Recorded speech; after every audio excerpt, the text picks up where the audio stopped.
Hello, my name is Gordon and welcome to our video. And I'm Ella. And today we're going to be cooking pork adobo. It's one of our favourite recipes. It's a Filipino dish.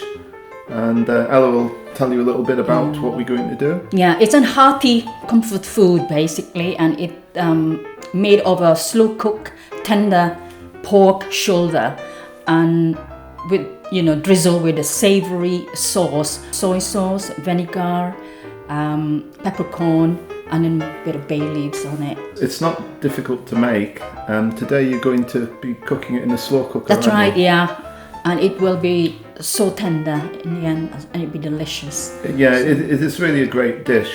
Everyone we know who's tried this loves it. So hopefully you will too. So let's get cooking. Yes! Well, here's the ingredients. Well, we always have our tender stem broccoli. Yeah. What we'll do is we'll put a full list of all the ingredients with quantities, measurements, etc. in the description under the video. So that'll be useful for you if you want to try this at home. So the star of the show is the pork shoulder. It's about 1.7 kilos there. Then we have the rice. It's a basmati rice. Basmati rice, and the apple, the raw apple cider vinegar. I usually use the organic one. The soy sauce, dark soy sauce, yeah. Black peppercorns. And the lard. We use lard on this recipe, which is for frying. Frying. It makes sense because it's pork. Pork fat, isn't it? Yeah. Yeah. And then there you go. The close up of the close up of the star of the show. So that's all the ingredients now ready. And then we have all the ingredients now all measured. I'll cut up the pork shoulder. So it could have been in large chunks, hasn't it? That's how we're using it. That's right, yeah. And then the bay leaves. Yeah.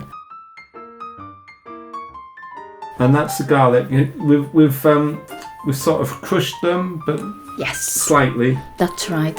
And that's the apple cider. Apple cider vinegar and the dark soy sauce. Dark soy sauce and the crushed. And then we've got some black peppercorns which we've crushed up a little bit. Yes, yeah. And then we have the lard, which we use for frying. Yeah. Here you're frying the pork. What you're trying to do here, or what you're doing here, is you're searing it on the outside. That's right. Now you're having to do this in batches, aren't you? Because we had too much pork to fit into the pan. That's right, yeah. So this is the second batch we're doing. This is the second batch. That's right, yeah.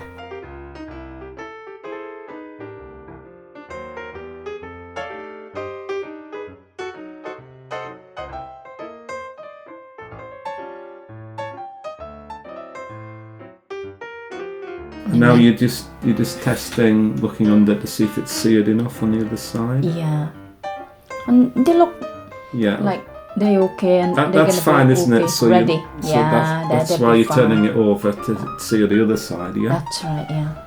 And need to be careful though, because the oil can be a bit alive, so can spit out at you. Out. So you watch out for it.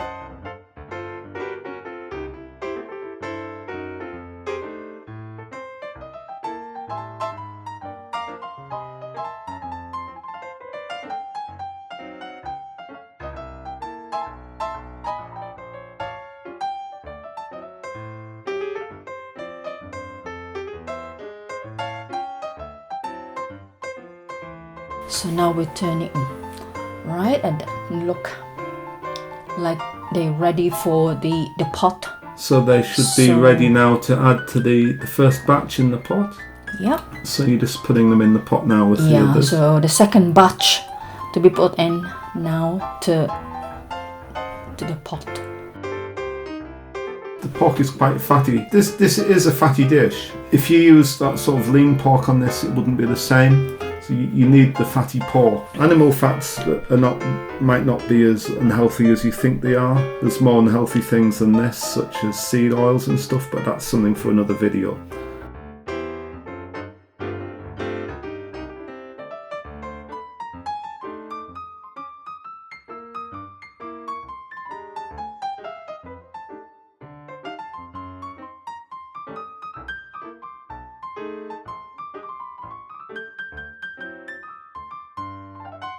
So what are you doing now, darling? Yeah, I'm frying now the slightly smashed garlic. You have to do this, I would say maybe a couple of minutes. Right, I'm lowering down the heat so I don't burn the garlic. So I am frying it in a lower heat. And you're doing this until you can smell the aromatic of it, and it means that it's cooking. Yeah, you know when you're frying garlic and you get this lovely smell coming out, that's when you know you've fried it enough.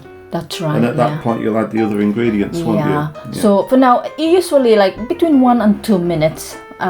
Just watch out that you don't burn it, the garlic. So it's important. It's important that you don't burn it, otherwise you get a bitter taste. Yeah, so you don't want to have that. So, but then you'll be able to know because you can actually smell it. That's like, oh.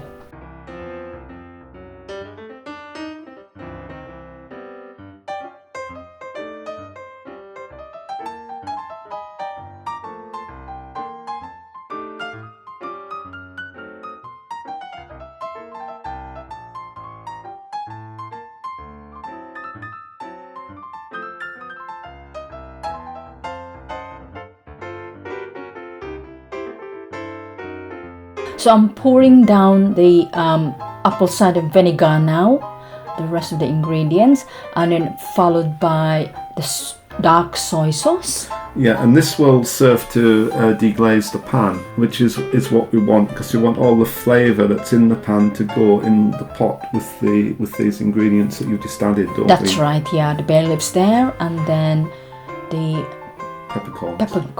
Yeah. You just mix it up really and deglaze because that's where all the flavour is. So how long do you let this simmer for? But you have to look at it that it's kind of like what am I looking for? Reducing it. Reducing it, a little. yeah, a little.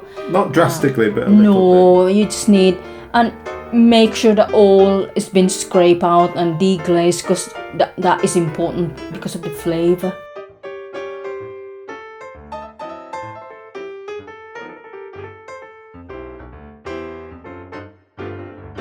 This is where the flavour of the dish comes from, what's in this frying pan at the moment. That's right, yeah. And then you wait for it to bubble a little bit because you see me, you're simmering it, and you just wait and it like bubbles. Yeah, but you want to reduce it slightly as well. Yeah, that's right. This is when you can smell it, and it's lovely.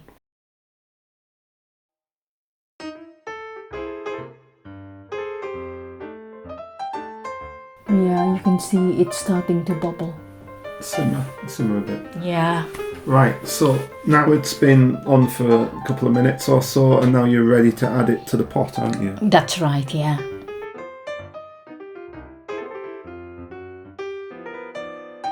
So here we go. Just pouring it in there Just over the pouring meat. in. Absolutely, yeah. And you want to make sure you get everything out of the Everything, yeah. So we need to scrape what's left on the pan. Yes, to go everything in there because it's important. All this flavour helps. Yeah. The pork.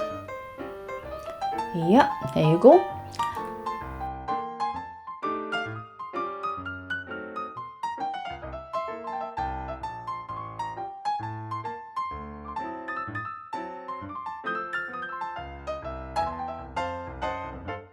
So I think what you're doing here, darling, is you're just making sure that the garlic and the bay leaves and the peppercorns are all evenly distributed in the pot and not sort of all lying on the top, aren't That's you? right, yeah. Because you wouldn't benefit the flavour of it if it stays at the top. So That's you right. have to make sure that it's down there. Yeah,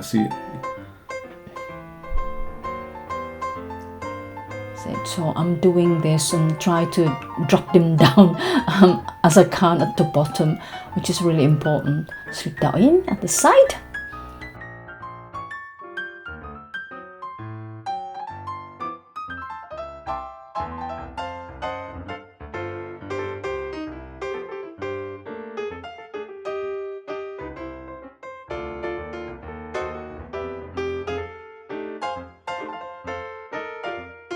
Right, so put the lid on, and then as you can see, we've set the slow cooker to the low temperature.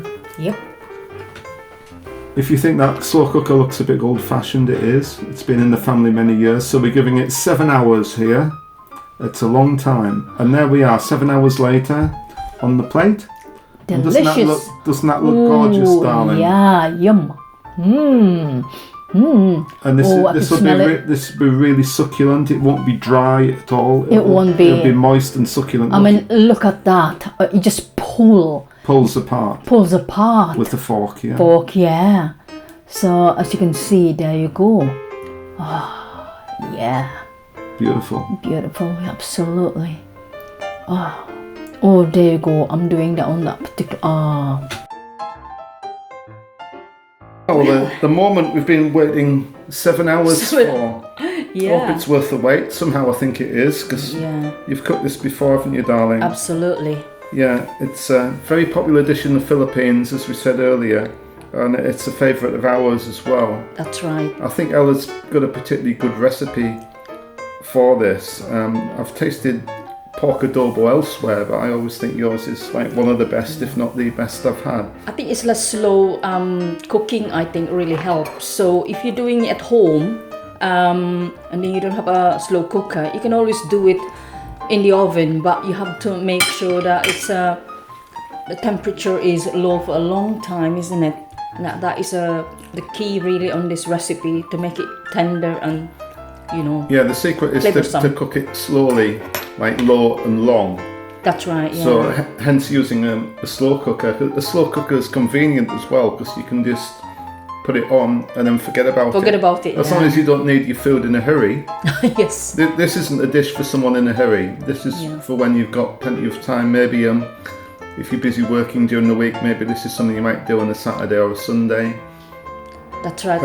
I tend to do it on a weekend, because I put it on in the morning, and then I'll be doing my housework, etc. And then by the time you finish, you're tired, but then your food's ready anyway. 7 hours later, so I quite like it on a weekend. Have a taste of it and see if it's see if you're happy with your own cooking, darling. It's very tender, though. It's lovely. Yeah. It's like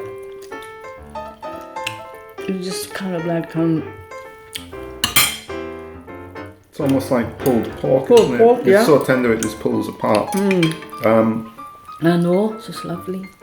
As you've seen, there's not many ingredients in this dish. Another thing I might mention is, if you're not familiar with Filipino cooking, you might expect it to be like the cuisines of other southeastern nations like Malaysia or Thailand, but it's very different. The Filipinos do not generally use a lot of spice in their food. The main flavourings in this, I would say, they come from the garlic. The garlic, yeah. The black peppercorns. Vinegar. And the vinegar. Yeah. Now, in the Soy Philippines, and soy sauce, yeah, that's important. In the Philippines, they would use palm vinegar. That's right, yeah. Yeah. We like to use organic apple cider vinegar, not just in this, but in other recipes where we use vinegar. Because so those of you that are saying, "Oh, that's not authentic, you're using apple cider vinegar," well, you're right, but we like it. We think if the Philippines had a climate for growing apples, then they would have apple cider vinegar, and they probably would have used that. But nothing wrong with palm vinegar, but we particularly like apple cider vinegar. Yeah. Well, I hope you found this interesting. I hope you'll try it for yourselves at home. If you've not had this before, it's something different. So give it a try. If you do try it as well, let us know in the comments how yours turned out and whether you like it, whether it's your kind of dish or not. If you don't eat pork, either for religious reasons or other reasons, then you can use chicken for this. Another one. That's quite popular in the Philippines, but our favourite's the pork, which tends to be the most favoured meat in the Philippines anyway. Well, thank you for watching and getting this far. Please like and subscribe to our channel, and watch out for more new content every Sunday. That's what we're planning to do, isn't it? That's right. A main video every Sunday. might occasionally be a short video midweek now and again. So, yeah, thanks again. Thank you. Thanks. Bye. Bye.